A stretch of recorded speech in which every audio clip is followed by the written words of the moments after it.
Ya, selamat malam Bapak Ibu dan Saudara. Ya, malam hari ini kita akan masuk ke dalam PA yang pertama di dalam tahun 2025 dan saya kira tidak kebetulan juga kita punya urut-urutan buku yang atau tema yang kita bahas itu kali ini masuk ke dalam teologi penciptaan.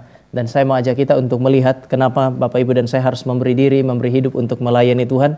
Ya, paling tidak dari sudut pandang teologi penciptaan. Dan saya kira ini adalah sesuatu yang baik. Mari kita buka Alkitab kita, satu ayat saja dari Kejadian pasal 1 ayat 1.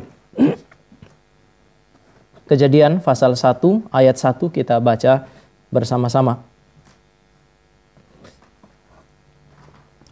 2, 3. Pada mulanya Allah menciptakan langit dan bumi. Mari kita berdoa. Tuhan, kami datang kepadamu, kami berdoa kepada Allah yang menciptakan langit dan bumi, bahkan menciptakan waktu, sehingga kami boleh ada di dalamnya, dan dengan demikian kami berhutang eksistensi kepada Dia. Kami bersyukur karena Allah kami adalah Allah yang hidup, Allah yang perkasa, Allah yang besar, dan semuanya bahkan sudah diceritakan kepada kami di awal-awal daripada kisah kitab Kejadian. Kami berdoa kiranya Tuhan hadir dan Tuhan menolong kami, sehingga melaluinya kami boleh menemukan bagaimana seharusnya kami hidup berdasarkan kebenaran firman ini. Di dalam nama Tuhan Yesus kami berdoa. Amin. Orang Kristen itu punya, kalau kita lihat berdasarkan Ibrani pasal yang ke-5 ayat 11 sampai dengan 14 kalau tidak salah.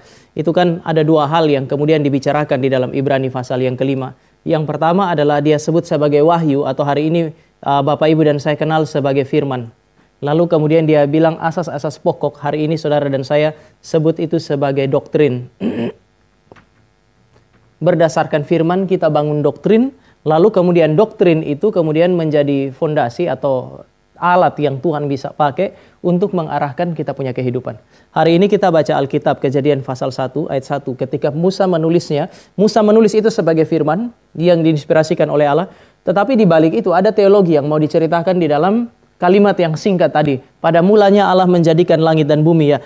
Artinya ada doktrin yang mau diantar diberikan oleh Musa melalui kalimat itu supaya nanti membentuk cara hidup orang Israel. Misalnya, tidak usah jauh-jauh. Kejadian pasal 1 sampai dengan pasal 2 aja, itu langsung kemudian memberi petunjuk. Allah adalah pencipta ruang dan waktu, segala sesuatu ada di dalamnya itu diciptakan oleh Allah.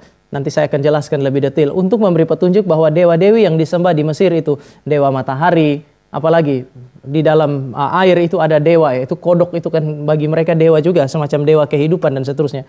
Musa mau memberi petunjuk melalui firman ini. Pada mulanya Allah menjadikan langit dan bumi, berarti bumi dan segala isinya dijadikan oleh Allah. Itu berarti ada satu doktrin yang mengatakan semua di dalam alam semesta ini diciptakan oleh Allah. Pencipta lebih besar dari ciptaan. Maka yang disembah oleh orang Mesir itu cuma ciptaan, tidak lebih besar dari Allahnya orang Israel. Lalu nanti ini akan mengatur bagaimana mereka beribadah. Kalau mereka ibadah, mereka nggak boleh menyembah kepada Allah Mesir. Mereka hanya boleh memberi penyembahan kepada Allahnya orang Israel. Nah, sekarang mari kita mulai lihat apa yang mau dijelaskan di sana. Yang pertama adalah yang dikatakan bahwa pada mulanya Allah ini menjadikan langit dan bumi. Saya mau menggarisbawahi dua hal. Pertama adalah kata pada mulanya. Ini berbicara mengenai waktu. Musa mau berbicara mengenai waktu. Dan yang kemudian Allah menjadikan langit, realitas yang ada di atas bumi, dan bumi, realitas yang ada di bawah langit. Bumi itu seringkali juga berbicara mengenai hal-hal yang bersifat material, hal-hal yang kelihatan. Sementara langit, kata samayim, itu seringkali berbicara mengenai hal-hal yang non-material atau yang bukan materi. Lalu kemudian kadang-kadang juga seringkali dipakai oleh orang Israel untuk hal-hal yang tidak kelihatan. Maka ini adalah satu konsep teologis yang sebenarnya sangat dalam sekali yang mau diberikan oleh Musa.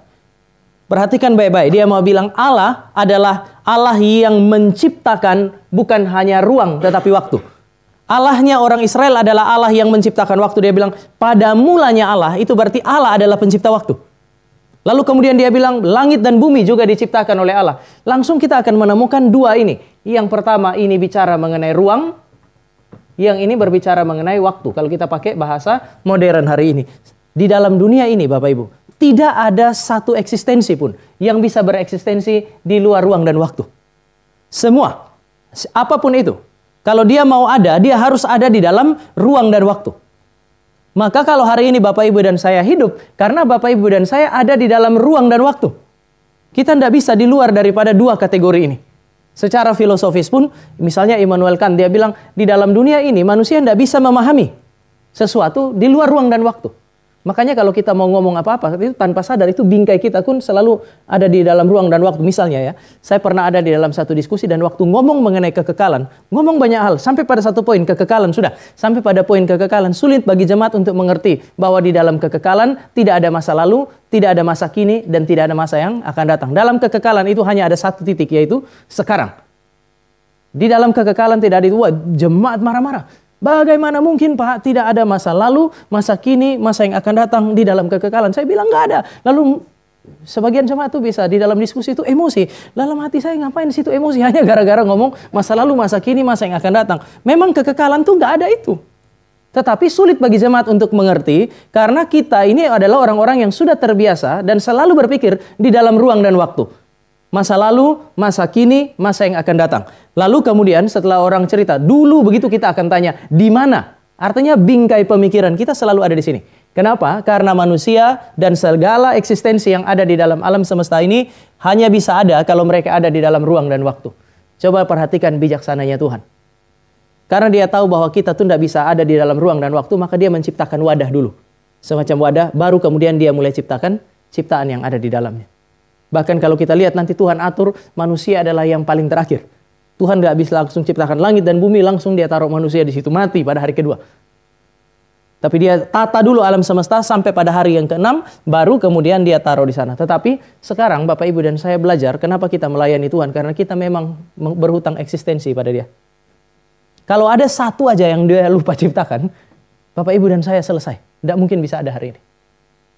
Kita berhutang eksistensi kepada Allah yang menciptakan langit dan bumi. Sehingga Musa langsung mau berbicara kepada kita bahwa segala sesuatu yang ada di bawah langit ini maupun yang ada di atas bumi. Segala sesuatu yang hari ini Bapak Ibu dan saya lihat dan nikmati. Hal-hal yang tidak kita lihat. Kalau dia ada, maka semua itu adalah hal-hal yang diletakkan oleh Allah di dalam ruang dan waktu. Allah adalah fondasi dari segala eksistensi. Allah orang Kristen adalah fondasi. Allah orang Kristen adalah sumber dari segala eksistensi.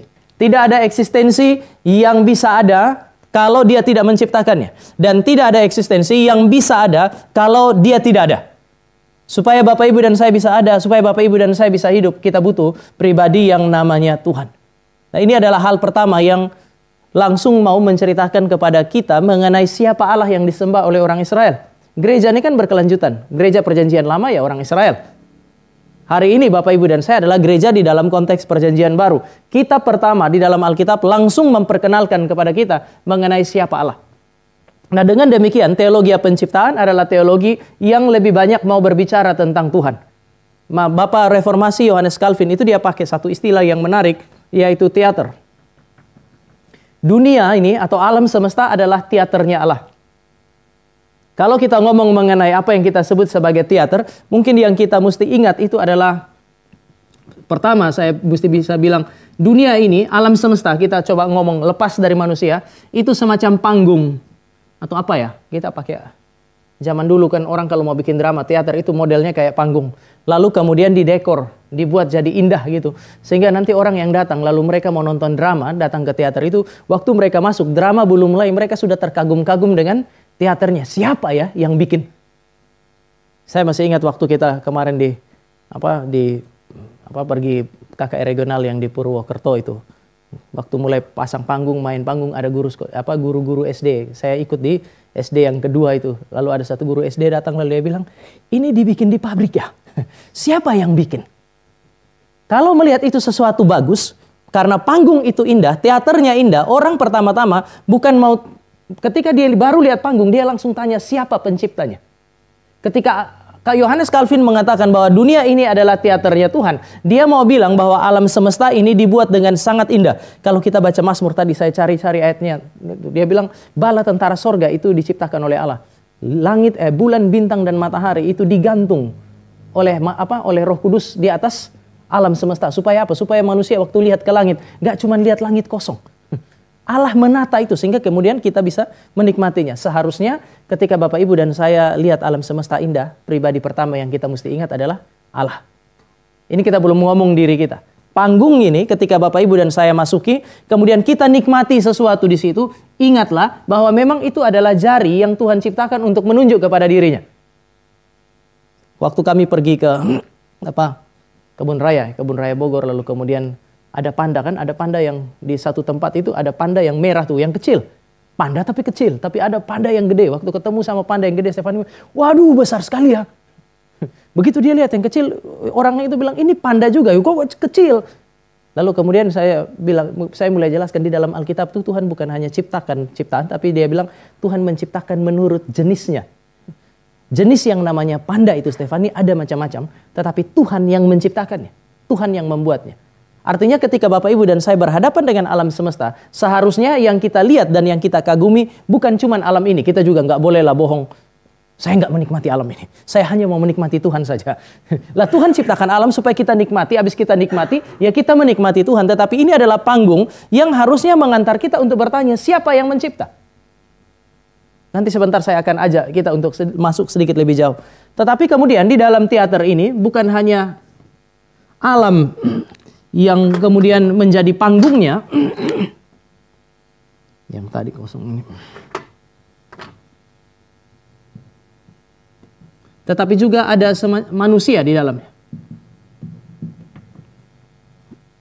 Manusia itu kan bukan hanya sekedar jadi penonton atau penikmat daripada alam semesta ini. Manusia itu adalah orang-orang yang mesti aktif di dalamnya. Bahaya kalau kita masuk ke dalam alam panggung itu, kita datang lalu kemudian Bapak Ibu dan saya benar-benar hanya hadir sebagai penonton saja. Ketika Tuhan menciptakan manusia, Tuhan tidak menciptakan manusia sebagai penonton atau penikmat, tetapi Tuhan menciptakan manusia sebagai, bisa dikatakan, bagian daripada apa yang kita sebut sebagai aktor di situ. Bapak Ibu dan saya adalah aktor yang Tuhan utus untuk memainkan peran kita masing-masing di dalam panggung yang Tuhan ciptakan ini. Sekali lagi, Tuhan ciptakan dunia indah bukan supaya Bapak Ibu dan saya masuk ke dalamnya, kita menjadi penonton, kita menjadi penikmat dan kemudian selesai di situ.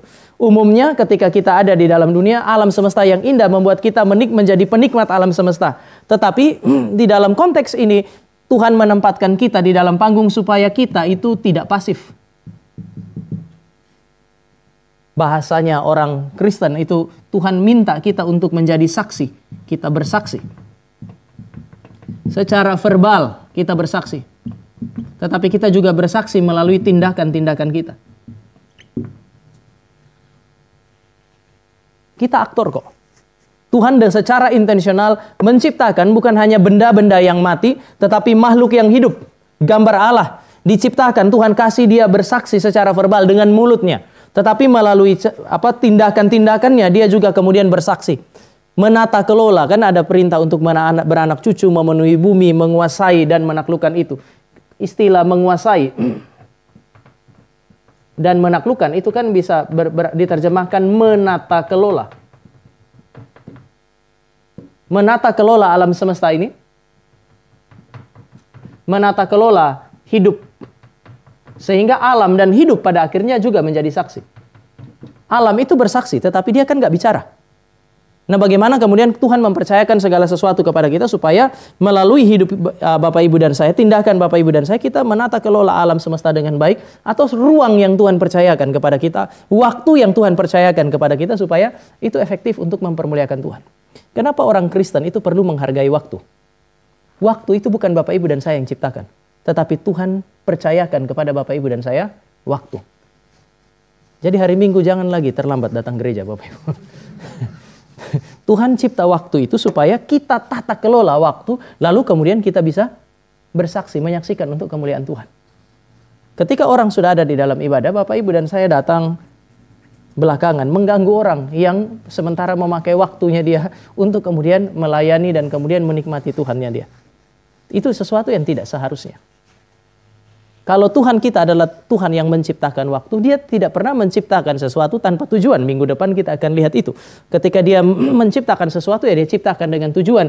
Dan saya kira ruang atau katakanlah kalau kita ngomong mengenai waktu, ini kan salah satu hal yang paling berharga dalam hidup Bapak Ibu dan saya, sekaligus yang paling mudah kita atur sebenarnya. Seharusnya begitu kan ya, karena dia selalu ada pada kita. Kalau waktu itu Tuhan sudah nggak kasih lagi, kita sudah mengalami yang namanya kematian. Kita menuju kepada kekekalan. Tetapi kalau kita masih ada waktu, berarti ini adalah sesuatu yang berharga yang dipercayakan kepada kita supaya kemudian kita menata kelola harta kekayaan yang Bapak Ibu punya atau ruang kerjanya Bapak Ibu itu adalah panggung yang kemudian Tuhan utus kita masuk ke sana supaya kita bisa menata kelola itu juga. Gereja itu panggung. Kita mesti lihat ruang ini. Gereja kita, kemudian kita juga perlu lihat bukan hanya gereja kita tetapi waktu yang Tuhan berikan beberapa tahun. Mungkin kita melayani di dalam sebuah gereja. Itu adalah segala sesuatu yang harus kita tata kelola untuk apa? Untuk melayani Tuhan. Artinya sekarang, kalau dikatakan dunia ini teater, maka Tuhan pakai paling tidak 2 jari untuk menunjuk kepada dirinya. Yang pertama adalah ini, alam semesta. Ini adalah jari yang selalu menunjuk kepada Tuhan, tapi dia tidak bicara. Yang kedua adalah yang manusia ini. Ini jari yang kedua ini adalah manusia yang punya kebebasan. Dia mau pakai perannya, menjalankan perannya atau enggak. Dan justru karena ini yang paling mulia, kadang-kadang karena dengan kebebasan yang Tuhan kasih, kekuatan yang besar yang Tuhan anugerahkan, dia pakai kekuatan itu untuk melawan Tuhan, dan dengan demikian ini menjadi jari yang paling sering gagal untuk menunjuk kepada Tuhan. Menarik, Mazmur itu bilang langit menceritakan kemuliaan Allah, cakrawala menceritakan kebesaran-kebesarannya. Mazmur mengasumsikan dari dulu pertama kali diciptakan, sampai Tuhan datang kembali, alam ini masih tetap menceritakan kemuliaan Tuhan. Tetapi bagaimana dengan kita? Manusia adalah orang-orang yang gagal untuk memanfaatkan segala sesuatu yang Allah berikan kepada dia untuk kemudian dengan aktif menyaksikan atau menceritakan kemuliaan Tuhan. Yang ketiga adalah kalau kita ngomong mengenai teater, maka kita mesti ngomong mengenai Allah.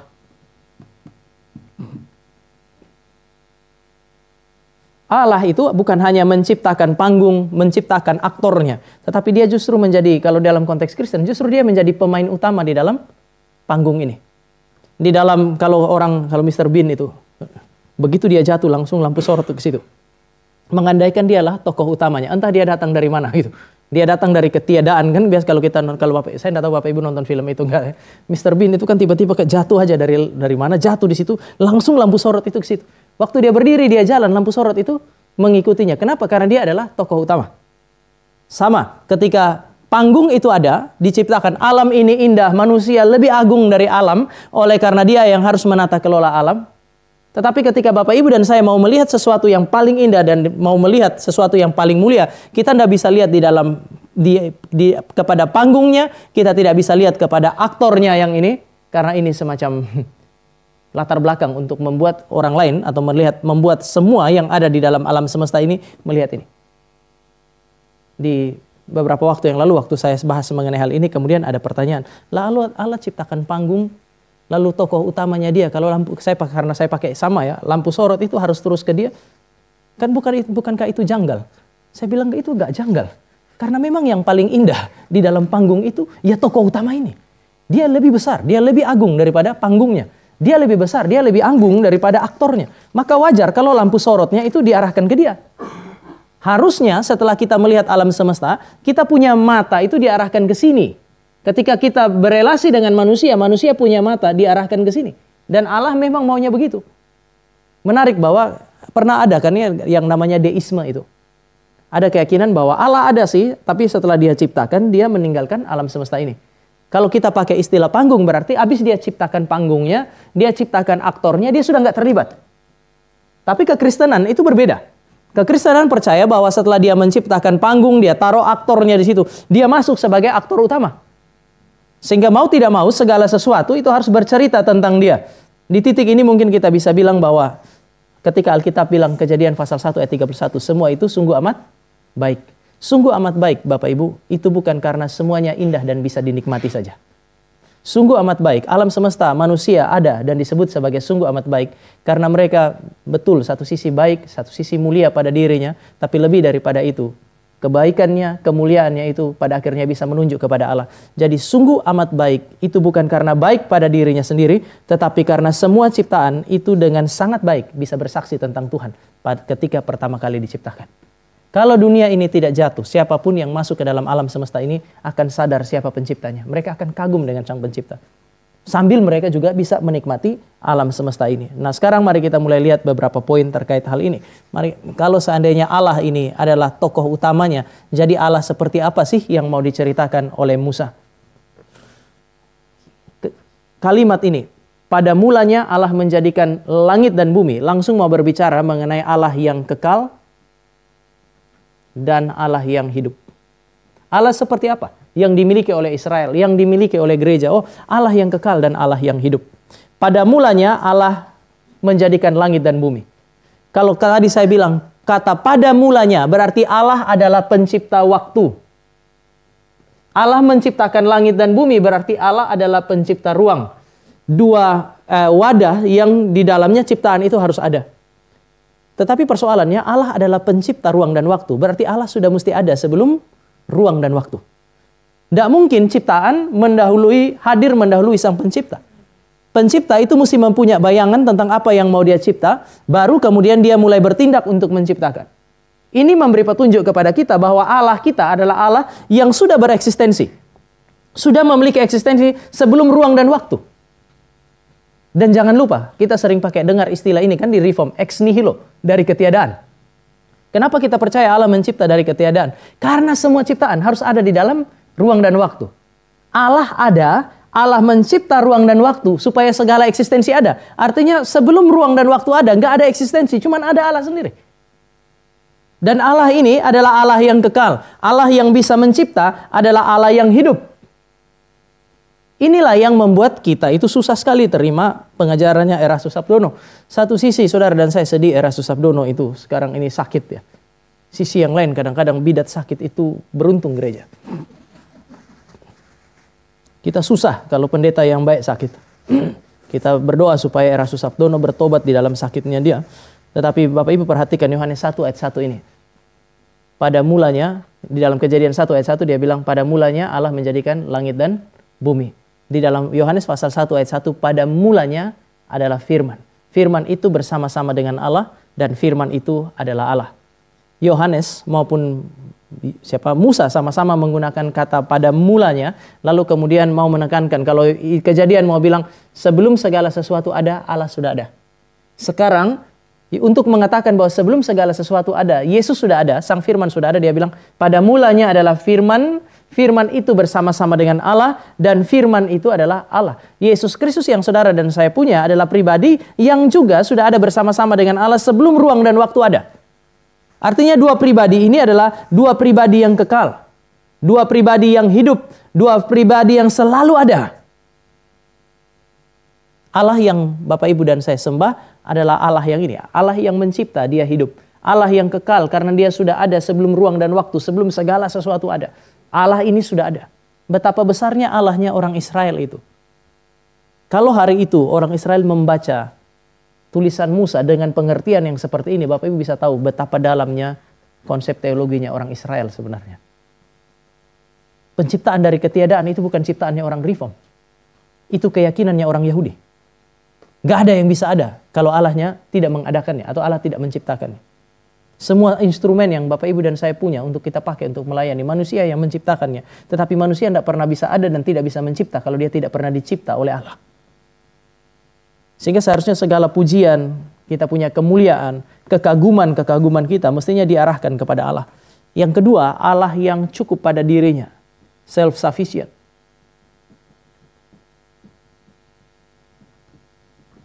Allah kita adalah Allah yang cukup pada diri.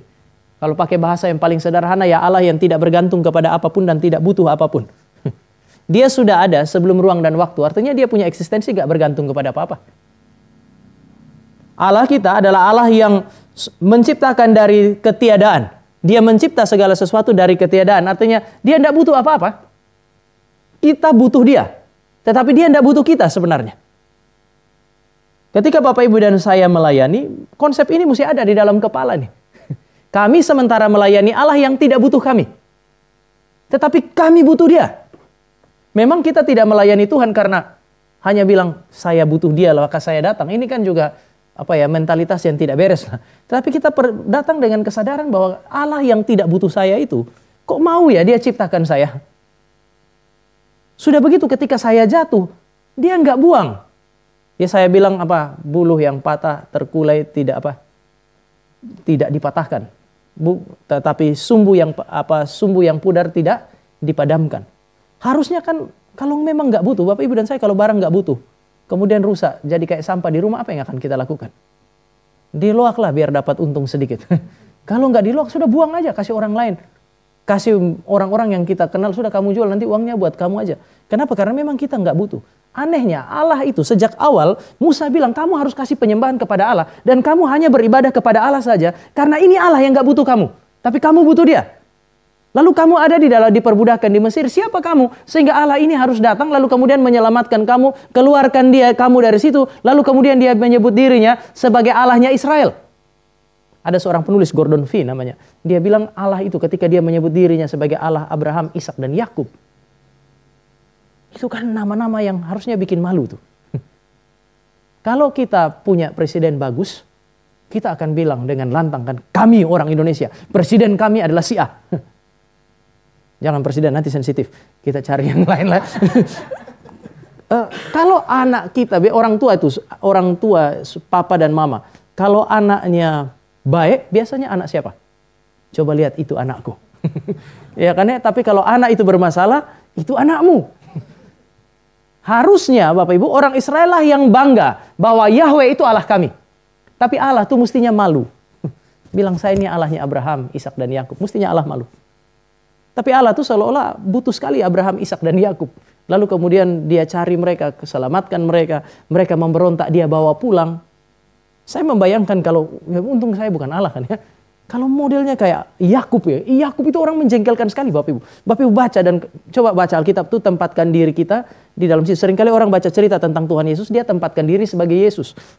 Makanya sulit bagi dia untuk memahami situasi dunia yang tidak beres itu. Ketika Bapak Ibu dan saya baca Alkitab, coba tempatkan diri kita pada posisi itu. Kalau saya jadi dalam kondisi seperti itu, saya buang. Tapi Tuhan enggak.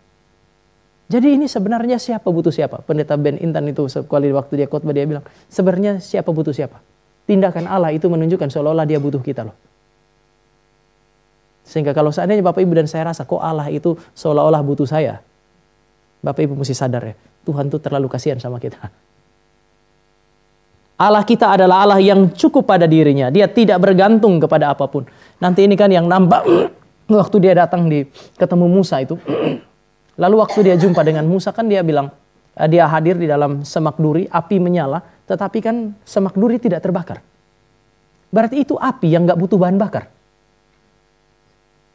Ini langsung mau menggambarkan siapa Allahnya orang Israel itu. Mari kita melayani Tuhan dengan satu kesadaran bahwa kita adalah orang-orang yang butuh dia, kita bergantung kepada dia, yang sama sekali tidak bergantung sama kita. Kalau hari ini Tuhan masih kasih hidup, itu karena yang tidak bergantung kepada kita itu mau memberikan hidup kepada kita. Yang ketiga, si kisah Kejadian langsung mau bercerita tentang Allah dan bicara mengenai Allah yang Maha Kuasa.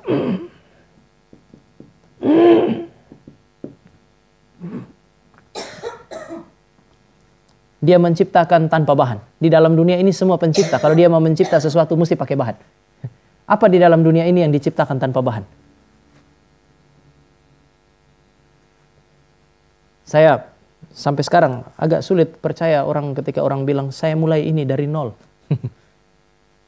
Ya tuh sama extend maksudnya dari sesuatu yang sama sekali tidak kelihatan jadi kelihatan. Tetapi tidak ada orang yang bisa memulai sesuatu, menciptakan sesuatu dari nol. Semua yang menjadi pencipta hari ini, dia mesti mencipta dari sesuatu. Ide boleh ada di dalam kepala, tetapi ketika ide mau diwujud nyatakan, dia mesti pakai sesuatu. Allah kita tidak demikian. Allah kita ketika dia mau mencipta, dia mencipta dari ketiadaan tanpa bahan apapun. Dan kemudian bahan yang Bapak Ibu dan saya pakai untuk mencipta sesuatu itu dia jadikan tanpa bahan apapun. Yang kedua adalah dia mencipta tanpa usaha.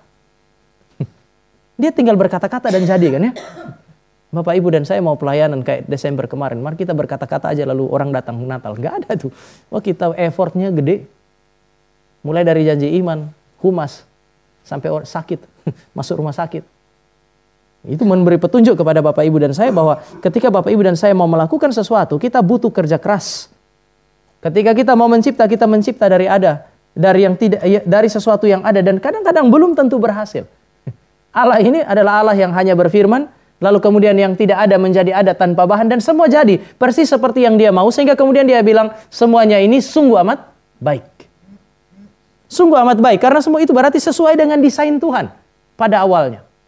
Nggak ada yang meleset dari desainnya dia. Wah, betapa berkuasanya dia. Hari ini nggak usah urus yang lain, urus gereja saja pun kadang-kadang ada jarak yang sangat jauh antara isi kepala dengan kenyataan tuh. Kita berharap nanti tahun ini selalu begitu kan? Berdoa, Tuhan, saya berharap tahun 2025 jadi begini. Belum tentu 2025 jadi begitu. Bapak Ibu dan saya butuh kerja keras untuk itu. Tapi sekali lagi coba perhatikan Allah ketika dia menjadikan langit dan bumi. Berfirmanlah Allah, berfirmanlah Allah, berfirmanlah Allah. Biasanya orang bilang betapa pentingnya firman. Satu sisi ya. Tetapi yang kedua, firman itu penting oleh karena Allah itu tidak harus bertindak terlalu banyak. Satu-satunya ciptaan yang kelihatannya butuh effort itu kan cuma kita kan ya. Manusia, Tuhan bentuk dari debu tanah untuk menggambarkan keintiman antara sang pencipta dengan ciptaan yang namanya manusia itu. Tetapi sisa yang lain itu tidak sedemikian. Yang keempat, kita akan menemukan Allah yang bijaksana.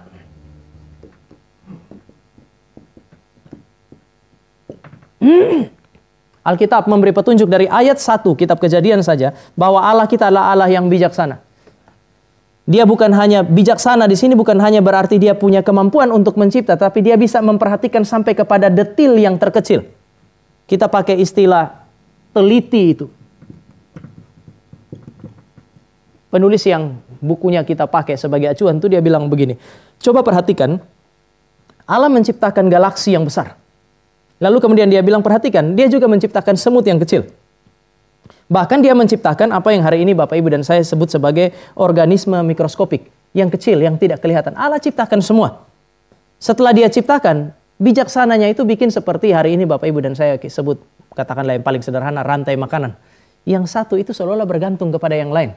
Eksistensi yang satu terkait kepada yang lain.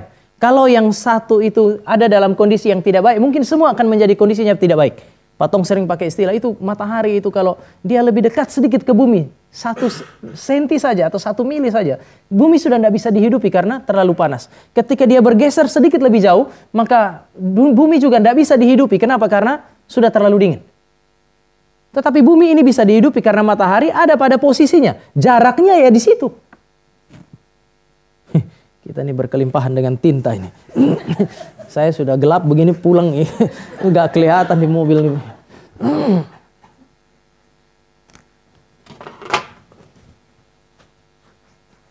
Allah menciptakan, sekali lagi, Allah menciptakan galaksi yang besar, Allah menciptakan semut yang kecil, Allah menciptakan organisme mikroskopik, dan kemudian setiap yang besar, yang kecil itu saling terhubung dan saling menunjang eksistensi satu dengan yang lain.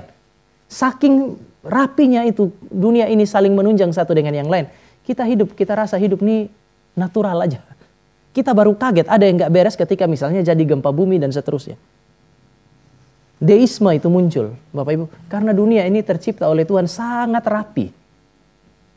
Seolah-olah memang nggak butuh lagi intervensi Tuhan. Kita menikmati itu, kita rasa sepertinya Tuhan itu sudah mencipta dengan rapi, dengan detil. Kita anggap semua yang berjalan itu adalah hal-hal yang bersifat alamiah. Sekali lagi, seringkali kita baru terkejut ketika Bapak Ibu dan saya merasakan ada yang nggak beres di situ. Tetapi kalau seandainya Bapak Ibu dan saya sampai sedetil itu, kita lihat dengan baik penciptaan ini, maka kita mesti lihat betapa besarnya dia. Saking besarnya dia bisa menciptakan mulai dari yang paling besar sampai yang paling kecil. Saking dia mengasihi ciptaan, dia memperhatikan mulai dari yang paling besar sampai yang paling kecil. Dia urus itu. Biasanya kalau Bapak Ibu dan saya diberikan kepercayaan makin banyak, yang tadi urusan kita manage-nya mikro gitu. Hal-hal yang kecil kita urus, makin banyak kepercayaan Tuhan kasih, kayaknya kita makin lama makin berjarak dan akhirnya kita mesti ada orang lain yang urus, lalu kemudian kita hanya mengurus hal-hal yang sifatnya makro. Allah kita itu urus sampai pada hal yang paling kecil. Tuhan Yesus bilang begini, rambutmu itu dia hitung.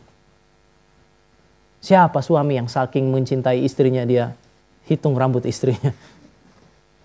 Berapa tahun dia hitung, habis itu sudah mati dia. Siapa di antara Bapak Ibu yang bahkan ketika rambut itu gugur, Bapak Ibu lihat rambut itu gugur, lalu kemudian ya kita kalau lihat gugurnya sudah kebanyakan kita nangis-nangis lah ya. Tetapi kalau lihat datang, lihat, saya sering kok di kamar mandi datang waktu mau mandi ada rambut gugur, saya nggak bertanya-tanya ini punya siapa ya. Ini sudah gugur ya, gugur aja, nanti tumbuh lagi. Kalau nggak tumbuh ya sudah, bukan rambut saya itu. Tetapi Allah kita itu dikatakan rambut kita satu gugur, itu mesti atas izinnya dia. Betapa detailnya perhatiannya dia. Allah kita adalah Allah yang sampai sedemikiannya. Pertama dia rapi, yang kedua dia detail. Maka seharusnya ini terekspresi pada Bapak Ibu dan saya yang adalah gambar Allah. Salah satu teman saya, hamba Tuhan, dia bilang kalau pelayanan tutam rapi. Saya baru mulai suka pakai batik ini, Bapak Ibu, setelah di reform. Dulu baju saya nggak ada baju batik tuh. So kita pakai batik tuh kayak camat kan. Saya nggak suka, nggak ada baju batik satu pun. Tapi kemudian dia bilang begini, Tama, Tuhan yang kita layani adalah pencipta yang sangat rapi. Vikaris Grace tahu, dulu saya punya baju Bapak Ibu itu. Karena saya malas mau bangun pagi-pagi setrika baju, saya sengaja beli baju yang kayak nilon itu. Baju itu kan kita cuci, habis itu ambil dari jemuran, gak usah setrika kan, cukup dikemas, pakai sudah selesai. Kalaupun ada baju-baju yang kayak kain gitu, saya malas mau setrika. Pakai baju, turun situ, terus tutup pakai jaket, kuliah pakai itu. Tapi kemudian teman itu perhatikan, lalu dia bilang begini sama saya, Tama, nanti kalau kamu mau jadi hamba Tuhan, kamu mau pelayanan ya, ingat baik-baik, Tuhan kita tuh rapi. Wah, itu kalimat tuh membekas di telinga saya. Sehingga mulai mencoba untuk mengikuti ritme itu. Yang kedua, dia bilang Tuhan kita tuh detail. Nah ini yang sampai sekarang saya susah. Tuhan tuh detail, memperhatikan segala sesuatu supaya semua bisa berjalan baik. Nah Bapak Ibu dan saya ini melayani Tuhan yang detail dan rapi nih. Kadang-kadang kita kerja yang penting ada. Saya perhatikan kalau karismatik mau besok mau pelayanan itu. Kan Bapak Ibu banyak yang datang dari karismatik kan ya. Saya kira kita pernah datang dari kubangan yang sama itu. Salah satu yang saya kira Bapak Ibu mesti apresiasi adalah Sabtu malam mereka latihan dengan sangat serius. Mereka persiapan dengan sangat baik. Apalagi, ada namanya dulu saya di Kemah Daud, itu ada namanya sermon. Sermon itu berarti pelayan yang besok mau pelayanan. Itu semua datang dengar firman, ibadah sama-sama. Baru kemudian mereka latihan melayani. Yang nggak datang latihan malam itu nggak pelayanan. Kita nih di Reform ini bikin muji setiap hari. Hari besok jam 10 mau mau ibadah, nanti mereka datang jam 9. Lalu kemudian datang, coba main sekali. Bahkan ada liturgis yang saya dengar itu, coba kasih kuncinya. Begitu dikasih kunci, oke. Tuhan aja nggak begitu. Pokoknya jemaat bisa nyanyi, saya bisa nyanyi. Kita punya mentalitas yang seperti ini tidak mengekspresikan Tuhan yang menciptakan kita. Saya tahu bahwa ada banyak sekali keterbatasan di dalam kehidupan kita. Tetapi coba perhatikan, Allah kita bijak. Bijaksananya dia. Itu nampak di dalam ketelitiannya dia. Dan juga dia atur alam semesta ini begitu rapi. Saking rapinya, Bapak Ibu dan saya pikir kita hidup ini, ya karena hukum alam sudah berjalan sedemikian. Sekarang Bapak Ibu lihat anugerah Tuhan di sini. Allah yang Bapak Ibu dan saya punya. Semua cerita ini mau memberi petunjuk kepada kita tentang satu pribadi, yaitu Allah yang penuh dengan anugerah.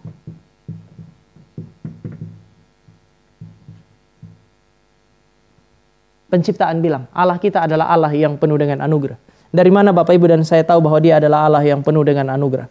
Pertama, Allah yang penuh dengan anugerah ini menciptakan semua yang tidak dibutuhkannya. Dia ciptakan Bapak Ibu dan saya yang dia tidak butuh. Kita ini terlalu kecil dan terlalu terbatas sebenarnya. Untuk apa? Untuk menyatakan kemuliaannya. Kan kita bilang, wah meskipun kita ini tidak dibutuhkan, tetapi kita ini menceritakan kemuliaannya dia. Bapak Ibu dan saya terlalu kecil untuk menampung seluruh kemuliaan Allah yang besar itu. Nggak. Sekali lagi, dia penuh dengan anugerah karena dia menciptakan semua yang tidak dibutuhkan. Yang kedua, dia penuh dengan anugerah karena dia menyatakan kemuliaan, dia menyatakan keagungan melalui ciptaan yang kecil dan terbatas, yang tidak dapat menampung kebesaran dan kemuliaannya. Dia tahu kita tidak bisa, tapi dia tetap mau cipta dan dia tetap mau menyatakan kemuliaannya melalui semua itu. Dan yang ketiga, Allah ini adalah Allah yang penuh dengan anugerah karena dia tidak membuang ciptaan yang kecil, yang terbatas, yang tidak dibutuhkannya itu ketika mereka gagal. Sudah kecil, tidak dibutuhkan, terbatas. Tapi dia nggak buang. Dia pulihkan lagi. Ini seperti kalau sudah rusak, diperbaiki, lalu kemudian dipakai untuk menyatakan kemuliaan. Sebenarnya kan bisa aja dia bikin seperti dia air bah itu kan, habisi semua, lalu kemudian munculkan orang kayak Nuh. Apalagi? Atau bikin ciptakanlah Adam yang baru lah. Siapa tahu Adam yang kedua nggak gagal. Tapi Tuhan kayaknya enggak. Dia mau pulihkan lalu kemudian dia pakai lagi. Seolah-olah Allah kita ini adalah Allah yang kemudian sangat membutuhkan Bapak, Ibu, dan saya. Nanti sepanjang tahun 2025 dan saya kira seumur hidup kita, mari ingat ketika kita, Bapak, Ibu, dan saya melayani. Lalu kemudian kita hadapi ada kesulitan. Tuhan tuh lebih sulit sebenarnya kalau kita mau jujur. Sulit karena memang dia tidak butuh kita. Di dalam relasi itu kan kita cenderung menyingkirkan yang kita tidak butuhkan. Itu natural sekali. Semua yang supaya gini, kita ada di dalam relasi dan karena manusia itu makhluk yang multidimensional, bukan cuma manusia yang satu dimensi saja, maka hal-hal yang seringkali dianggap tidak dibutuhkan, itulah yang paling banyak disingkirkan. Bapak Ibu boleh lihat itu di dalam WA-nya handphonenya Bapak Ibu. Apakah ada orang-orang yang sering WA sama kita tapi namanya masih belum dicatat sampai hari ini? Kadang-kadang begitu WA kita tanya siapa ya? Padahal begitu baca, wah histori percakapan sudah cukup banyak. Kenapa ya? Karena memang insignifikan kadang-kadang. Yang seperti itu tidak kita tidak terlalu mau dia banyak hadir dalam hidup kita dan kemudian mengganggu kita. Kenapa? Karena kita tidak butuh. Tapi Allah itu enggak begitu. Dia tidak menyingkirkan yang dia tidak butuhkan. Malah dia ciptakan, dia pelihara baik-baik, dia kasih anugerah, dia kasih Kristus untuk mereka, lalu kemudian dia pulihkan mereka, lalu kemudian dia pakai lagi. Dia kan bisa ciptakan yang paling bagus. Dia sudah pernah menciptakan yang sungguh amat baik. Kenapa dia enggak ciptakan lagi yang sungguh amat baik supaya yang enggak baik ini kemudian tersingkir? Kenapa dia mesti bikin gereja? Kenapa dia mesti izinkan GRI Cikarang ada? Saya kira Bapak, Ibu, dan saya mesti lihat ini di dalam kerangka anugerah. Teologi penciptaan adalah teologi tentang anugerah. Anugerah tentang kebesaran hati Allah di dalam melihat Bapak, Ibu, dan saya. Yang terakhir Bapak, Ibu, teologi penciptaan adalah teologi penyembahan. Kalau dia memperkenalkan Allah yang sejati seperti ini, maka dia mau bawa kita kepada satu arah, yaitu penyembahan.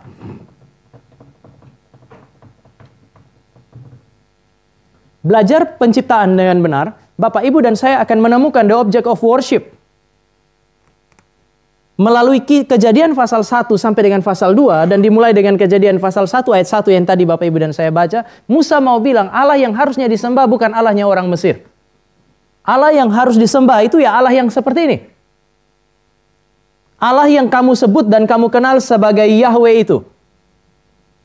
Sekali lagi, dengan demikian, teologi penciptaan adalah teologi yang mau memberikan kepada Bapak, Ibu, dan saya penjelasan tentang Allah yang sejati, mau mengarahkan Bapak, Ibu, dan saya kepada apa yang disebut sebagai penyembahan. Alam semesta diciptakan untuk merefleksikan, tadi saya bilang, kemuliaan Tuhan, kebesaran dan keagungan Tuhan. Sehingga kalau kita lihat alam dan menikmati alam, harusnya kemudian ujung akhirnya adalah bersyukur kepada Tuhan, ibadah kepada Tuhan. Saya pernah share di sini, ngobrol-ngobrolnya Bapak, Ibu pergi liburan, itu sesuatu yang baik. Tempat liburan yang baik membuat kita tuh ya terus ingin menikmati, terus ada di situ, tidak bosan-bosan. Tapi kenapa ya relasi dengan Tuhan tuh seringkali membosankan Bapak, Ibu, dan saya. Alam yang dia ciptakan gak bikin kita bosan. Tetapi Tuhan yang mencipta membosankan. Ini ada yang janggal dengan spiritualitasnya kita. Musa itu mau bereskan semua itu.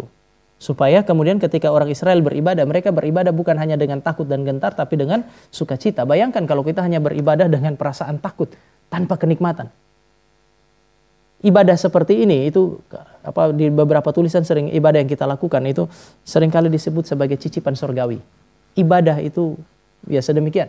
Kalau saya punya kesempatan sharing dengan KOR, saya akan bilang KOR itu sementara memainkan peran malaikat di sorga. Mereka akan menyanyikan puji-pujian kepada Tuhan. Kita hari ini di dalam ibadah membuat jemaat itu mendengarkannya. Di sorga ada puji-pujian kepada Allah. Sama di dalam ibadah itu kan bukan hanya ada firman, tetapi kita juga kemudian menyanyikan puji-pujian kepada Tuhan. Harusnya ibadah adalah satu tempat. Kenapa ibadah harus ditata? Karena memang ibadah adalah tempat di mana kita menikmati Tuhan. Menikmati ibadah kepada Dia. Persoalannya sekali lagi, kita itu kadang-kadang lebih kagum kepada ciptaan. Lebih suka menikmati ciptaan. Lalu kemudian kita berhenti untuk kagum kepada pencipta. Tidak begitu suka untuk menikmati relasi dengan sang pencipta. Kita ingin untuk kembali dan kembali kepada ciptaan, tetapi kita tidak rindu untuk mencari sang pencipta. Hati-hati, dengan begitu berarti sudah ada berhala di dalam hidup Bapak, Ibu, dan saya. Itu sudah pasti itu. Teologi penciptaan membuat kita kenal Tuhan, supaya kita sensitif terhadap berhala dalam hidup Bapak Ibu dan saya. Apa sih yang membuat kita itu rindu balik lagi ke sana? Kalau tadi kita ngomong alam ya sudahlah. Tetapi di dalam hidup kita itu ada hal-hal yang seringkali menarik hati kita. Sehingga kita itu seperti yang Tuhan Yesus bilang, masuk ke dalam kamar, tutup pintu. Lalu kemudian kita menikmati itu. Orang lain datang, kalau dia ganggu kita, kita lagi menikmati. Lalu orang lain ganggu, kita rasa itu sesuatu yang tidak beres. Kita tidak suka. Apa itu? Kalau itu ada, itu berhala. Kenapa? Karena kita sementara memperlakukan dia seperti yang Tuhan Yesus perintahkan. Kita berhadapan dengan Allah. Masuk ke dalam kamarmu, tutup pintu di belakangmu, hanya kamu dengan dia. Relasi yang sangat intim. Ya karena Vickers Grace sudah lulus proposal, gak apa-apa saya cerita sedikit. Selama dia kerja saya berharap nggak datang tadi. Bercerita agak kurang bebas.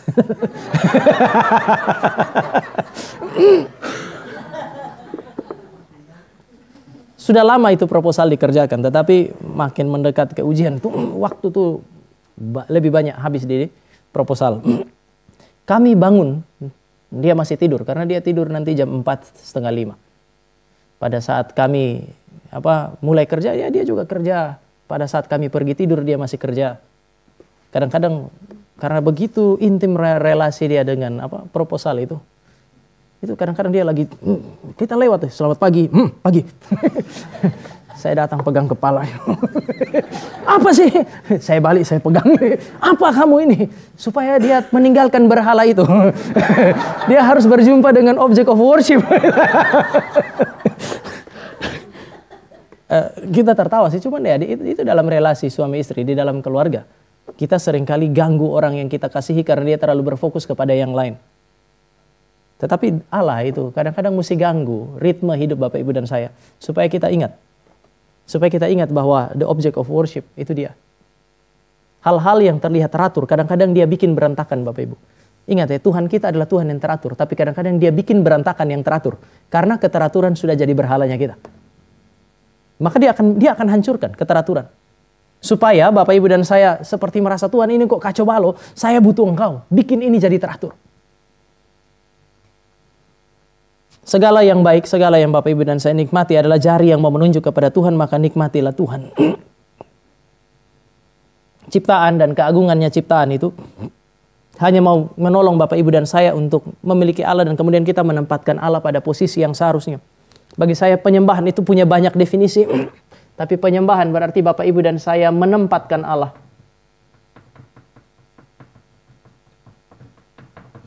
Bapak Ibu dan saya memperlakukan Allah sebagaimana seharusnya.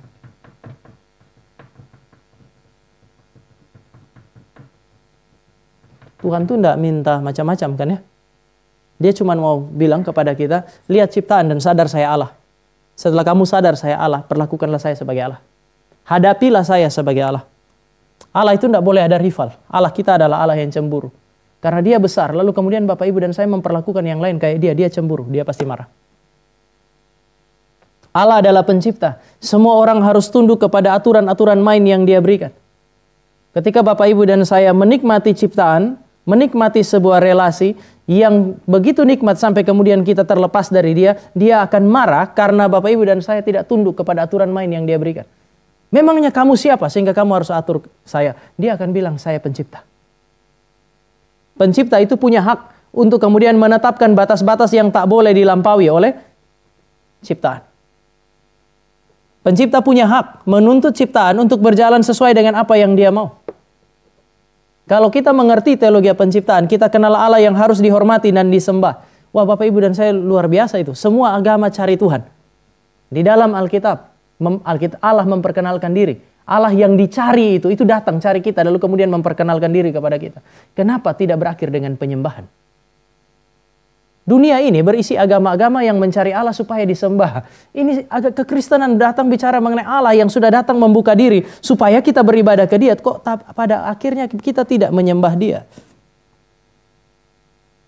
Saya kira penyembahan berarti Bapak Ibu dan saya menempatkan Allah sebagai Allah. Belajar kagum sama Tuhan. Ya, ini bukan menipu diri ya, tetapi belajarlah.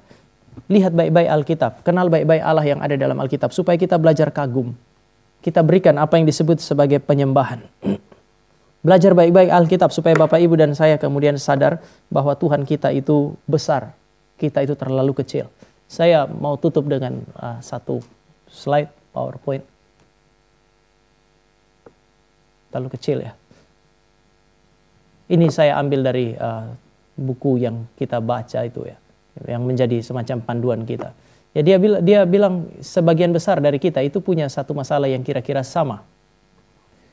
Yang dia khawatirkan adalah doktrin penciptaan itu sudah menjadi sangat familiar bagi kita. Ayat yang tadi kita baca itu sangat familiar kan ya. Pada mulanya Allah menjadikan langit dan bumi. Bahkan kita bisa masuk kepada ayat yang kedua. Bumi belum berbentuk dan kosong. Roh Allah melayang-layang di atas permukaan air. Sangat-sangat familiar sekali apa yang disebut sebagai doktrin penciptaan. Tetapi kalau seandainya doktrin penciptaan itu adalah sesuatu yang sudah sangat familiar bagi kita, satu sisi itu anugerah. Itu berarti apa ya? Kebesaran Allah, katakanlah cinta kasih Allah, hal-hal yang kita pelajari itu sudah terus dinyatakan oleh Allah, terlalu sering mendatangi kita. Tapi yang berbahaya adalah saking seringnya, dia pakai gambaran di situ. Hal-hal yang kita sudah rasa familiar, biasa justru itu yang tidak kita perhatikan kan ya.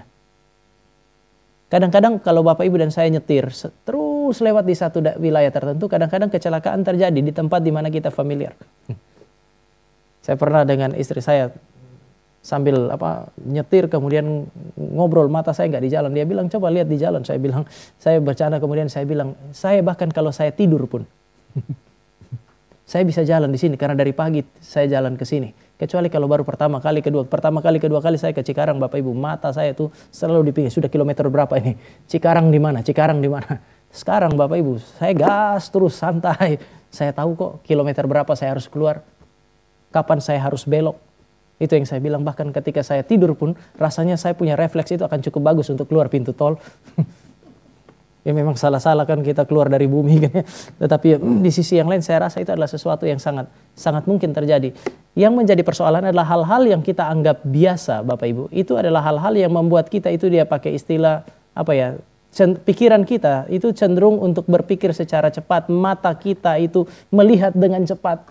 Kita sudah tidak memberi perhatian cukup lagi. Bahaya daripada teologi pemahaman yang katakanlah superficial terhadap kebenaran itu sedemikian. Pertama kali Bapak Ibu dan saya ada di gereja Reform, datang ke gereja Reform, apa sih yang kita rasakan? Apa yang paling menarik di gereja Reform sih? Sudah pasti bukan kehangatannya kan. Kehangatan itu adalah hal-hal unik. Cikarang punya itu. Tapi kalau Bapak Ibu pergi tempat lain, wah, GRI itu kulkas. Kalau kulkas itu yang paling atas tuh, freezer. Dingin setengah mati. Tapi orang tetap datang karena orang tertarik dengan kebenarannya. Tetapi setelah kebenaran yang sama itu disuarakan terus-menerus bagi kita. Itu jadi biasa kan ya. Makanya Bapak Ibu akan lihat kadang-kadang ada masa di mana kalau saya rasa ini ketika lihat misalnya seminar-seminar di pusat itu. Orang yang paling banyak respon lebih dulu adalah orang luar. Karena mereka jarang sentuh itu. Tapi orang yang kita yang di dalam ya kita hampir tiap hari menikmati itu. Cikarang apalagi Senin ada, Kamis ada, Sabtu ada. Ini kalau ada program lagi di antara itu sudahlah. Tapi yang saya mau katakan sekarang adalah ya teologi penciptaan mau memberi petunjuk kepada Bapak Ibu dan saya betapa besarnya anugerah Tuhan bagi kita. Baik Bapak Ibu, apakah ada hal-hal yang mau didiskusikan? 1 atau 2 pertanyaan?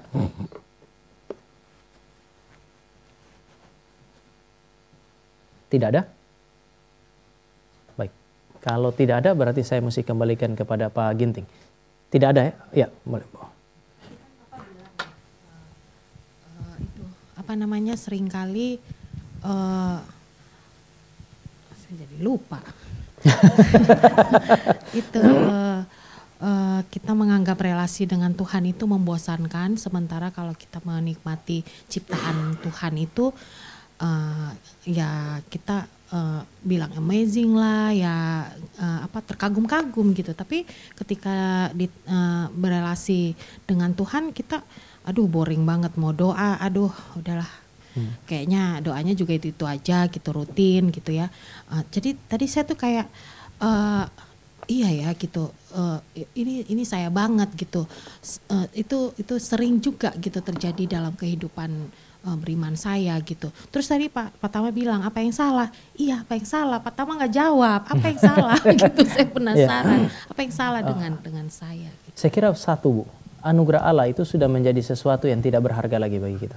Tadi kan di bagian akhir kalau Bapak Ibu perhatikan tuh, sang penulis tuh hanya mau bilang begini, ketika hal-hal yang mulia itu sudah terlihat biasa, bersyukur karena itu berarti Tuhan tuh terlalu sering beri sama kita. Tapi sayangnya yang paling sering kita nikmati itu seringkali menjadi hal yang biasa. Suami dan istri dulu waktu pacaran kalau ketemu kayak apa? Sekarang ketika sudah bertahun-tahun, ketemu lihat itu biasa aja sih, bukan tidak ada cinta sih, cuman biasa saja. Dan saya kira mungkin masalahnya di mana Tuhan kasih terlalu banyak anugerah bagi kita. Saya dan kita tidak meresponi dengan tepat. Saya pernah dulu waktu remaja, anak reform di sini tuh kalau kita ngajar anak remaja lalu kemudian kita dapat respon tuh harusnya bersuka cita. Saya pernah melayani di salah satu cabang kita dan anak-anak sekolah remajanya itu kita ajak nyanyi, mereka nggak nyanyi, jadi kita yang nyanyi. Habis itu nanti setelah itu kasih firman tuh kita tidak mengerti bahwa mereka mengerti atau tidak mengerti. Pokoknya mata mereka sama aja, gini aja. Ini kan kadang-kadang kita sambil ngajar, sambil khotbah itu kan kita lihat mata orang supaya tahu dia mengerti atau enggak kan. Itu rumus nggak jalan di itu cabang. Lihat mereka gini aja. Ada yang bersaksi gini. Akhirnya kita yang bersaksi. Jadi hamba Tuhan tuh pimpin pujian, kesaksian, bawa firman, doa, tutup. Nggak ada satu. Pokoknya semua begitu aja. Lalu kemudian ada satu. Saya masih ingat namanya karena itu berkesan. Namanya Raymond. Lalu kemudian dia pergi. Setelah dia lulus SMA, dia pergi kuliah. Lalu kemudian tiba-tiba setelah 2 tahun dia balik, dia duduk di bukan pergi ibadah umum tapi dia ikut di ibadah remaja. Lalu pas waktu itu saya dengan Pak Audi itu sering kami dua tandem lah. Pak Audi yang pimpin pujian, saya yang khotbah, saya pimpin pujian, Pak Audi khotbah. Lalu Pak Audi bilang ada yang bersaksi. Itu pertama kali dalam sejarah persekutuan remaja ada yang angkat tangan, tapi dia. Lalu kemudian dia bilang begini waktu dia bersaksi. Dulu ibadah di sini nih kayaknya membosankan. Dengar firman dari Pak Audi, dari Pak Tama, menjengkelkan. Sangat menjengkelkan. Dalam hati saya pantas. Tapi 2 tahun dia pergi kuliah, dia bilang 2 tahun ini. Waktu pergi lalu kemudian saya tidak dapat lagi yang seperti itu. Mau cari tempat ibadah saja susah. Mesti berjalan kira-kira 2 jam lebih untuk bisa ibadah. Sudah begitu pun dapat gereja, tidak bisa pergi kemana-mana lagi karena itu tempat selama 2 tahun ini itu tempat yang saya temukan. Tapi pada saat yang sama saya rasa saya kering karena firman tidak seperti kelimpahan yang kita nikmati di sini. Makanya waktu saya habis liburan kali ini saya mau duduk di sini karena saya mau menikmati kelimpahan yang dulu saya sia-siakan. Seringkali kita juga jadi sedemikian. Saya masih ingat namanya Raymond. Saya berharap Bapak Ibu dan saya tidak jadi Raymond. Jadi masalahnya adalah kegagalan kita untuk melihat anugerah sebagai anugerah. Terlalu baik Tuhan itu sama kita. Sehingga harusnya hal-hal yang mungkin, kan kalau ada rumusnya Pak Tong itu bilang, hal yang baik itu kadang-kadang harus ditahan, jangan terus-menerus kasih. Wah, Tuhan gak pakai rumus itu. Kalau Tuhan pakai rumus itu kasihan kita. Semua yang baik dia kasih terus akhirnya jadi biasa. Tadi saya bilang deisme itu merasa bahwa alam ini jalan dengan seperti biasa aja. Ya ini natural, itu tidak ada intervensi alam. Memang karena ya alam sudah saling kayak Tuhan bikin hukum yang satu pada satu entitas dengan entitas yang lain itu berkaitan satu dengan yang lain dengan sangat baik. Sehingga seolah-olah alam berjalan dengan sendirinya. Saya kira itu terlalu banyak hal yang reguler, terlalu banyak hal yang tertata dengan sangat baik dalam hidup kita. Oke, ada lagi satu terakhir mungkin kalau ada. Iya, Bu Tias. Iya.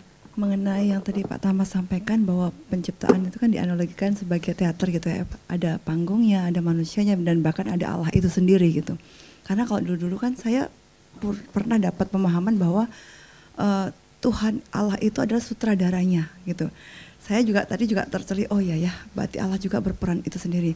Nah kalau Allah itu sutradaranya kan berarti apakah itu ada satu kebenaran di dalamnya, karena memang segala sesuatunya kan Allah mengetahuinya, dan bahkan sepertinya segala sesuatunya memang dalam rancangannya Allah gitu.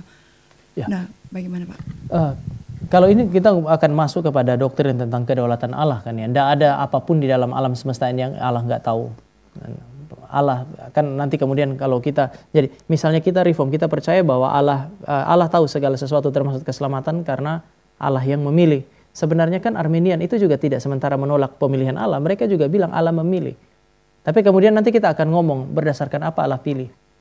Kalau dia ya prapengetahuan, Allah sudah tahu sebelumnya. Kalau kita enggak, karena dia pilih maka dia tahu. Artinya langsung bicara mengenai ya karena dia yang desain semua ya dia tahu. Ya sama alam, kalau kita ngomong mengenai kehidupan kita, apapun di dalam alam semesta ini nggak ada yang kebetulan, karena memang semua, pertama semua dia yang ciptakan, kedua semua dia yang atur sesuai dengan kedaulatannya, yang ketiga dia ikut bermain di dalamnya, jadi dia tahu semuanya. Saya kira itu Bu Tias. Ya. Tidak ada lagi ya Bapak Ibu? Oke, mari kita berdoa. Kami datang kepadamu dan kami bersyukur oleh karena Allah kami adalah Allah yang hidup, Allah yang besar, Allah yang menunjukkan segala-galanya bagi kami. Bahkan hanya di dalam ayat yang pertama dari kitab Kejadian supaya kami belajar untuk mencintai Dia dan memberi diri kami hidup di dalam penyembahan kepadanya. Ini doa kami. Di dalam nama Tuhan Yesus kami berdoa minta supaya pengenalan yang benar terhadap Allah mengantar kami kepada penyembahan yang benar juga kepada Allah yang benar. Di dalam nama Tuhan Yesus kami berdoa. Amin.